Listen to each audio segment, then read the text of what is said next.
ecuatoriano es de los que encabeza en América Latina como países que han declarado cesación de pagos o moratoria de su deuda externa para, en teoría, atender la deuda interna, pero en 190 años de historia el Estado del Ecuador aún no paga su deuda interna y vive renegociando la deuda externa. La experiencia nos indica que seguimos aprendiendo. Alberto Dajique, ex vicepresidente de la República, bienvenido a Contacto Directo.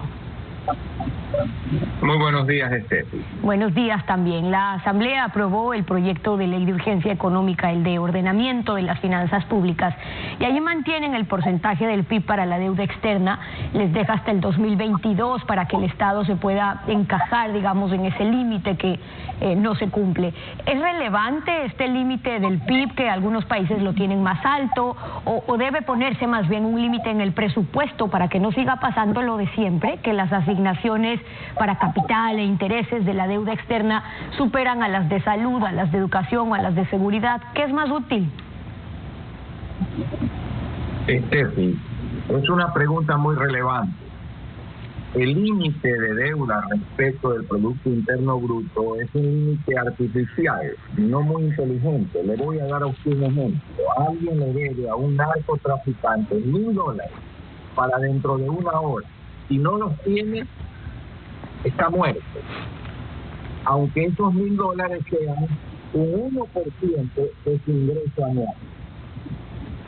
Lo que es fundamental en una deuda es cuál es su perfil, cuáles son sus tasas de interés, cuáles son sus plazos, cuáles son sus condiciones, y ver si esa deuda se puede ir sirviendo en el tiempo. No se puede esperar que un país pague su deuda. Pagar la deuda es descapitalizarse. Si el Ecuador paga su deuda externa, quiere decir que se descapitaliza en más de 20.000 millones de dólares que estaría mandando al exterior.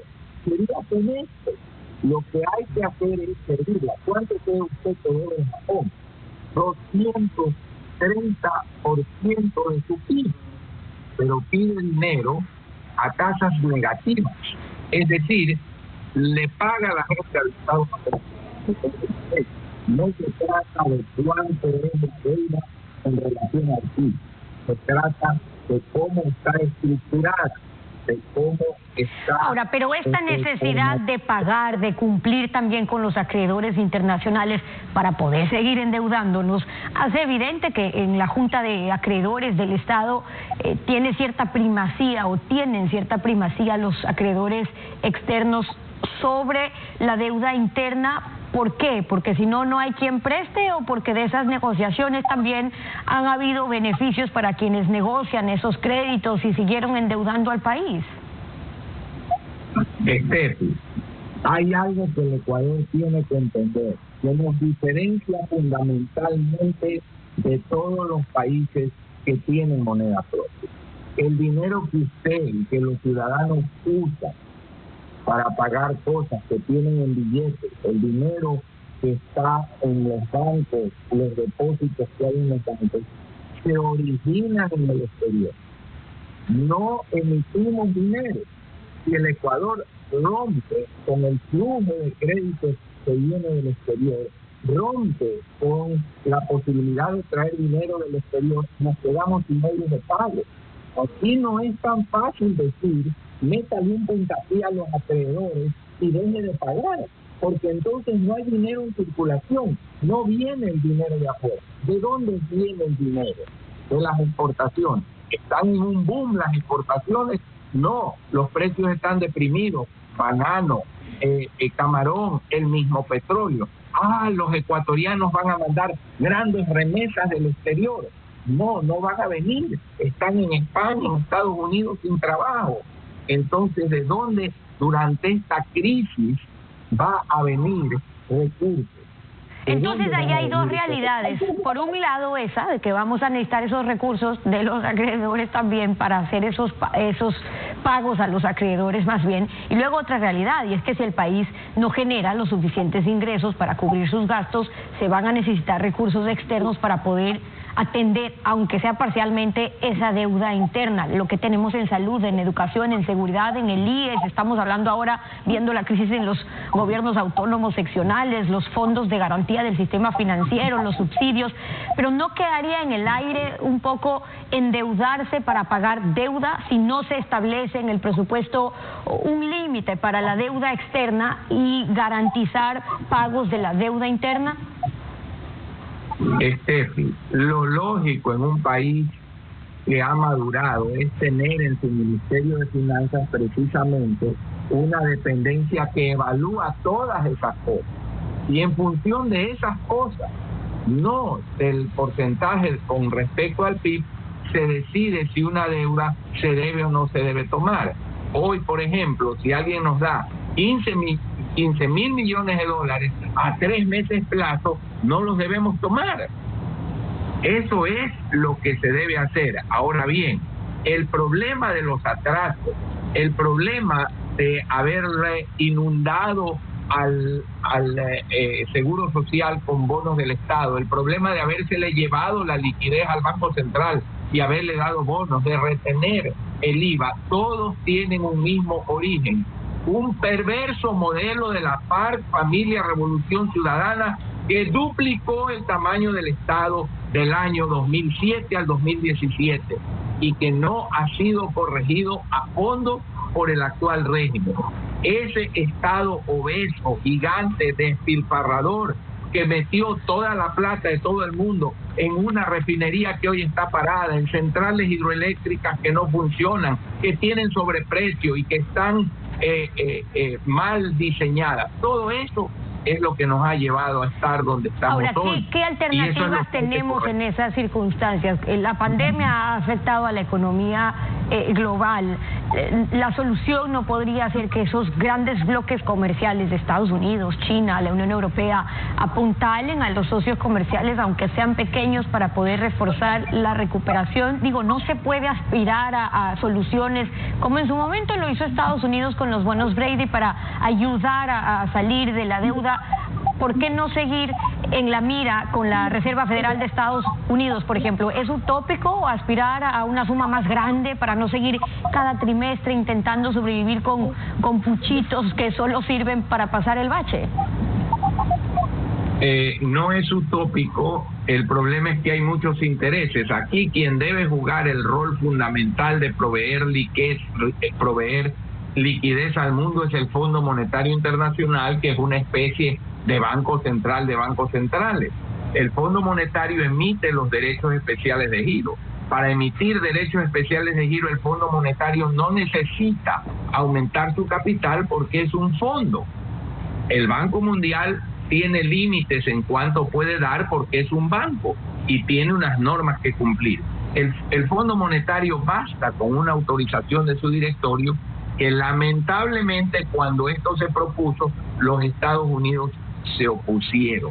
¿Por qué? Porque los Estados Unidos tienen el interés de que su moneda siga siendo la moneda vehículo, pero sí se puede aspirar, Estefi, a que la sensatez lleve a que el Fondo Monetario, y lo dijo Cristalina, su directora, pueda apoyar más, dando liquidez.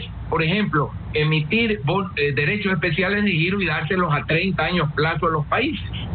Sobre todo en condiciones como lo que ha pasado Ecuador, no solamente por la paralización, cómo se afectaron también las exportaciones. Ya vemos los últimos reportes internacionales, claro, que hablan de cifras de más de 20.000 muertos de Ecuador como uno de los países más afectados. Ahora, mientras tanto, en las condiciones actuales, lo que se está planteando a los acreedores externos más bien es aliviar quizás con un periodo de gracia o con el no pago de intereses, ojalá y parte del capital, pero aliviar la deuda, eso significaría para este gobierno quizás una parte del próximo, pero no resulta una solución sostenible para la recuperación de la economía nacional, o es que no hay más. ¿En qué deberíamos estar esperanzados entonces hoy para no seguir en ese círculo vicioso?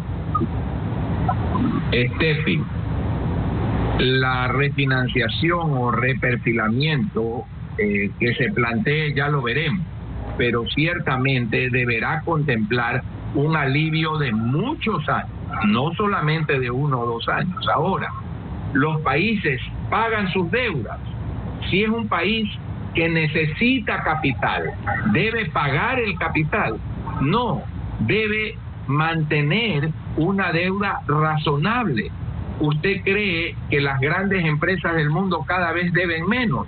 No, aumentan sus deudas en función de sus ventas y de su crecimiento, porque necesitan capital para trabajar. El Ecuador necesita capital para trabajar. Ahora, ¿cómo se lo puede ir sustituyendo en el tiempo? Con inversión extranjera. Pero para inversión extranjera necesitamos unos grandes cambios que no es el espacio aquí, no lo tenemos para discutir. Lo que queda claro es que en estos momentos el Ecuador tiene que ir a un gran diálogo para cambiar radicalmente esta herencia perversa, esta constitución perversa, este Estado obeso, cambiar el modelo, cosa que fue dicha desde el año 2015 y se burlaban quienes en ese momento gobernaban el país porque se creían los todopoderosos. Hoy estamos viendo la herencia que nos dejaron. ¿Cuáles deberían ser, si es que este gobierno está en capacidad de hacerlo en el tiempo que le queda y también con la decisión política además de hacerlo? Porque si no hay una solución global, y por eso yo decía, una cosa es que se pueda solucionar el bache y luego que eso sea sostenible en el tiempo para reactivar realmente la economía ecuatoriana. ¿Cómo ve usted lo que puede pasar? Ya estamos viendo la deuda del IES, ahora ya le están diciendo a los afiliados, lo siento, tocará subir los aportes a los trabajadores porque ya vemos cómo se manejó el IES. ¿Qué va a pasar con los compromisos con los GATS, incluso con la misma banca, si no se empieza a trabajar en soluciones sostenibles? Debe haber, por una sola vez, un arreglo, y esto fue planteado desde el año 2015, Steffi. Esta economía ya estaba con gravísimos problemas, y se planteó, yo fui una de las personas que lo hice, que en ese momento ya se hiciera una emisión para todos los atrasos del Estado, cubrirlos y hacer toda una reprogramación de la economía ecuatoriana. Hay que estos momentos hacerlo, pero no permitir que a futuro vuelva a suceder este tipo de atrasos perversos que rompen la cadena de pago. Pero lo más importante, Steffi, uno no tiene que decir el Ecuador tiene que ir a pagar su deuda. No, el Ecuador tiene que ir a ser sensato, a usar la deuda en forma sensata, a usar la deuda para crecer, para invertir, no para pagar sueldos, no para hacer proyectos corruptos, sobredimensionados, mal diseñados. Si así se usa la deuda, uno crece. Les repito, el Japón debe 230% del PIB, casi 5 veces la relación o más de 4 veces lo que el Ecuador debe frente al PIB. Y ya quisiéramos nosotros tener los problemas, entre comillas, del Japón. Ahora, no se trata del tamaño. La dolarización para nosotros, digamos, es vital para el Ecuador atraer dólares. ¿Cómo más hacerlo en las condiciones actuales? Paralelamente a lo que ya estamos hablando, es decir, no estamos en condiciones de aspirar a los otros grandes cambios, pero sí por lo menos en la urgencia que no dejamos de tener y siempre de preservar, de atraer más dólares a la economía ecuatoriana. Para atraer dólares, la primera cosa que habría que garantizarle al Ecuador es que la FARC, Familia Revolución Ciudadana, no vuelva a gobernar. Porque si alguien cree que eso va a volver a pasar, nadie va a traer dólares a un país que va camino a Venezuela, que va camino a Cuba. Entonces, lo primero es llegar a un acuerdo político, a un diálogo que establezca prioridades, que establezca un modelo de ahorro, inversión, producción, productividad, y que la sociedad se comprometa a respetarlo durante 30 años, como lo ha hecho la misma China, cuyo sistema político aborrecemos, cuya falta de democracia detestamos, cuya violación de derechos humanos no la podemos tolerar, pero que en lo económico ha hecho lo que hay que hacer, como lo hizo Chile, como lo hizo Irlanda, como lo han hecho los países que han derrotado la pobreza. Y cuando ese modelo, esos grandes acuerdos se mantengan y haya seguridad jurídica, vendrá la inversión extranjera, que es lo que necesitamos para compensar. El ex vicepresidente de la República, Alberto Dajico, y en Contacto Directo, muchas gracias por haber estado con nosotros. 7 de la mañana con 22 minutos.